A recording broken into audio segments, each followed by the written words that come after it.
The storm came down at dusk, and the traveler lost the path. Snow filled his footprints as fast as he made them. The cold reached through his coat and settled into his bones. Then, through the whirling white, he saw her. A woman standing in the open, where no woman should be. Tall, dressed in white. Long black hair streaming loose in the wind. Her skin so pale he could almost see the storm through it. She was not shivering. She was not sinking into the drifts. She was watching him, and she was smiling. In the snow country of Japan, they know her name. They whisper it when the drifts climb past the windows. Yuki-onna, the snow woman. Some say she is winter itself. Some say she is the ghost of the frozen dead. And some say that once, just once, she fell in love. This is Myths from the Shadows, where every culture hides a secret waiting to be told. Subscribe and join the Myth Keepers, because some stories must never be forgotten. The snow country of Japan does not forgive carelessness. Winter buries whole villages there under meters of white silence. Roofs vanish, roads vanish. A traveler who loses the path in a blizzard rarely loses it twice. It is there that people spoke of her. The details change from valley to valley. In one province she leaves no footprints. In another she has no feet at all, drifting above the snow like smoke. There is no single Yuki-onna. There are dozens of her, one for every region that endures the deep snow. But the heart of her never changes. She is beautiful. She is cold. And meeting her in the storm may be the last thing a person ever does. She is old too, far older than the books that made her famous. The earliest known account of her is attributed to Sogi, one of the great traveling poets of the Muromachi period. He was staying in Echigo Province, in the snow country of today's Nagata. One morning, after a night of heavy snow, he looked out toward a bamboo grove at the edge of the garden. A young woman stood there, dressed in white. Her skin was almost translucent, and she was tall, unnaturally tall. The poet judged her at nearly 10 feet. She stood in the frozen air as if the cold could not touch her. Then she was gone. The account survives in a text called the Sogi Shokoku Monogatari. In the usual retelling, the locals told the poet that such figures appeared in years of unusually heavy snow. The account is brief, and even its attribution to Sogi is debated. But if the dating holds, the snow woman was standing in written record by the 15th or 16th century. No one invented her for books or for the stage. She was already out there, waiting in the snow. By the Edo period, Japan had fallen in love with its own monsters. Illustrated encyclopedias of yokai, the strange beings of folklore, passed from hand to hand in the cities. In 1776, the artist Toriyama Sekion gave the snow woman her portrait. He placed her in his famous collection, the Gazuhiaki Yagyo, the illustrated night parade of 100 demons. She stands quietly in the falling snow, robed in white, her expression unreadable. The ghost story collections of the age gathered her regional tales as well. This is when her image hardened into the one the world knows, the white kimono. The long black hair against it, the face of a beautiful young woman, lips touched faintly blue. In many pictures she floats, trailing into mist where her feet should be, in the manner of Japanese ghosts. Her breath, they said, froze whatever it touched. But even then, no one agreed on what she was. Some called her the spirit of the snow itself, winter given a body. In one tradition from Yamagata, she was a princess of the moon. She drifted down to earth on the falling snow, and she could never return. Others said she was the ghost of a woman who died in a blizzard, still wandering the drifts that killed her. The old collections wrote all of it down, side by side. Folklore never settles its arguments, it keeps them. Her most famous story was written down in 1904 in a book called Kwaidan. Who wrote it down and how is a story of its own. It can wait. First, the tale. In a village of Musashi Province lived two woodcutters. Mosaku was an old man. Minakichi, his apprentice, was a boy of 18. Every day they walked together to a forest some 5 miles from their village. On the way there was a wide river to cross and a ferry boat to cross it. Bridges had been built there many times. Each time, the floods carried them away. No bridge could stand against that river when it rose. One very cold evening, the two men were returning home when a great snowstorm overtook them. They reached the crossing and found the boatman gone, his boat left on the far side of the river. It was no weather for swimming. The woodcutters took shelter in the ferryman's hut, thankful to have any shelter at all. The hut was small, with no brazier and no place to make a fire. There was only one door and a single window. They fastened the door and lay down to rest, covered in their straw raincoats. At first they did not feel too cold. They thought the storm would soon pass. The old man fell asleep almost at once. The boy lay awake a long time, listening to the wind and the snow beating against the door. The river was roaring. The hut swayed and creaked like a boat at sea. The cold grew and grew. Minakichi shivered under his coat. At last, despite the cold, he too fell asleep. He woke to snow falling on his face. The door of the hut had been forced open. In the snow light he saw a woman in the room. A woman all in white, bending over Mosaku, breathing on him. Her breath was like bright white smoke. Almost in the same moment she turned and stooped over Minakichi. He tried to cry out and found he could not make a sound. The white woman bent lower and lower until her face nearly touched his. She was very beautiful, though her eyes made him afraid. For a long moment she looked at him. Then she smiled and she whispered. She had meant to treat him like the other man, she said. But she could not help pitying him, because he was so young and so handsome. She would not hurt him now, but if he ever told anyone what he had seen that night, even his own mother, she would know. And then she would kill him. With that warning she turned and passed through the doorway and was gone into the storm. Minakichi found he could move again. He sprang up and looked out. The woman was nowhere to be seen. The snow was driving furiously into the hut. He closed the door and braced it with billets of wood.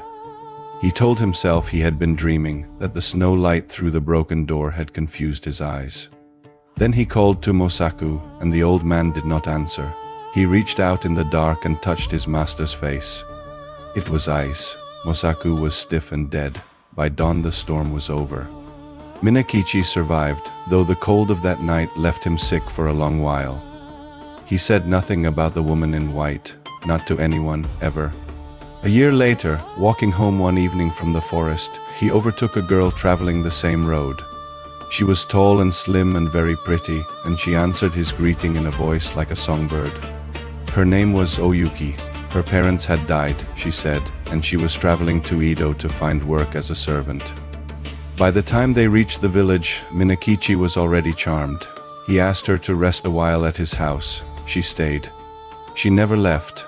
His mother grew fond of her and persuaded her to remain, and in time Oyuki and Minakichi were married. They were happy.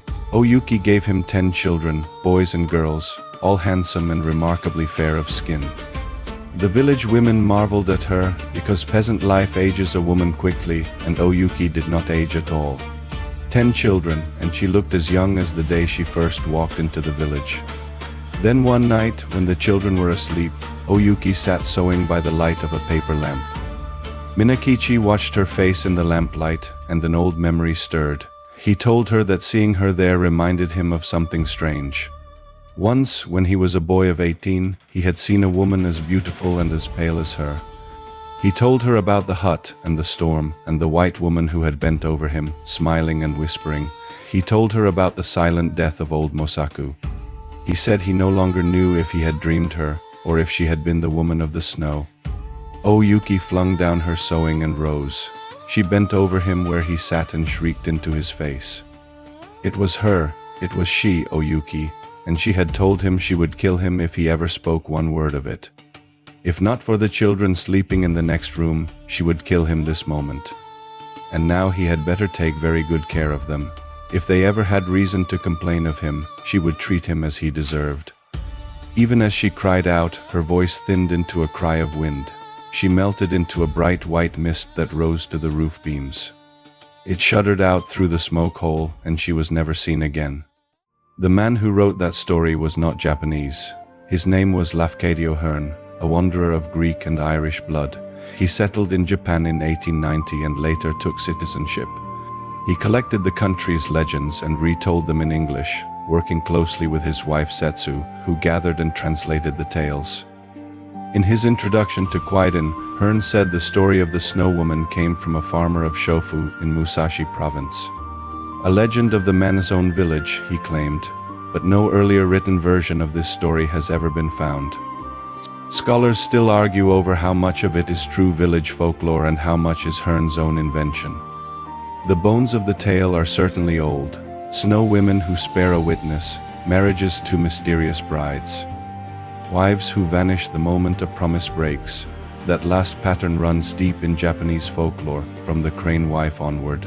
So Hearn may have shaped a real fragment into something larger, or he may have built a legend of his own.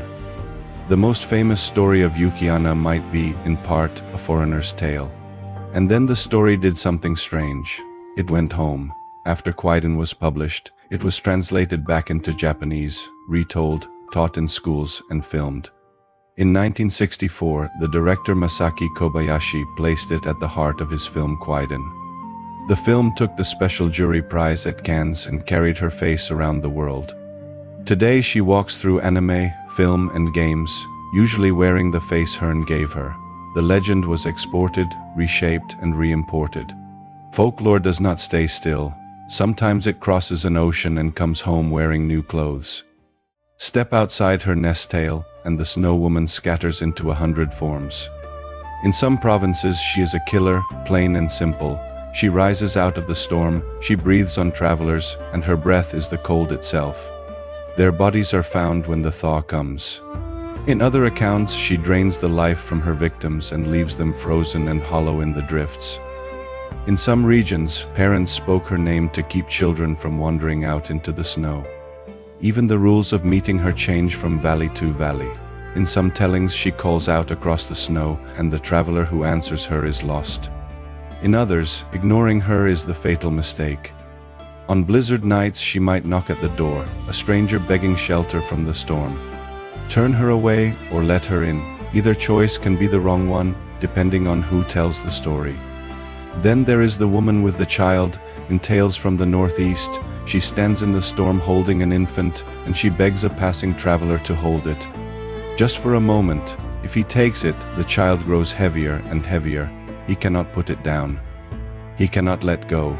He freezes where he stands, rooted like a tree in the drifts. Yet in some tellings, the man who endures that terrible weight to the end is rewarded. The woman thanks him and grants him strength or fortune, the same test, two opposite endings. In 1910, the folklorist Yanagita Kunio wrote down another face of her in his famous Tono Monogatari. In the mountain villages of Tono, she came out on the night of Little New Year, in the middle of the first month. She crossed the snowy slopes, and she led children away with her. Parents warned their children not to stay out playing after dark on those nights. Again and again, the children return. She holds an infant in the storm. She leads the village children over the snow. She raises 10 of her own, and when she vanishes, her last words are a mother's warning to care for them. Beside the killer and the bride stands a third snow woman, quieter than the others. A mother of winter, bound to a family she can never keep. There are darker cousins too. Some regions knew her as Yuki-joro, the snow lady, a haunting courtesan of winter. In some regions, the Yukinba is no beauty at all, but a hag of the snow that mothers invoke to keep children indoors. And in parts of central Japan, storytellers spoke of the Surara-onna, the icicle woman. A lonely man admires an icicle hanging from his eaves and wishes aloud for a wife as beautiful. That night, a pale young woman knocks at his door. They marry, and they are happy all through the winter. But she will not take hot baths, and she wilts when she sits near the fire.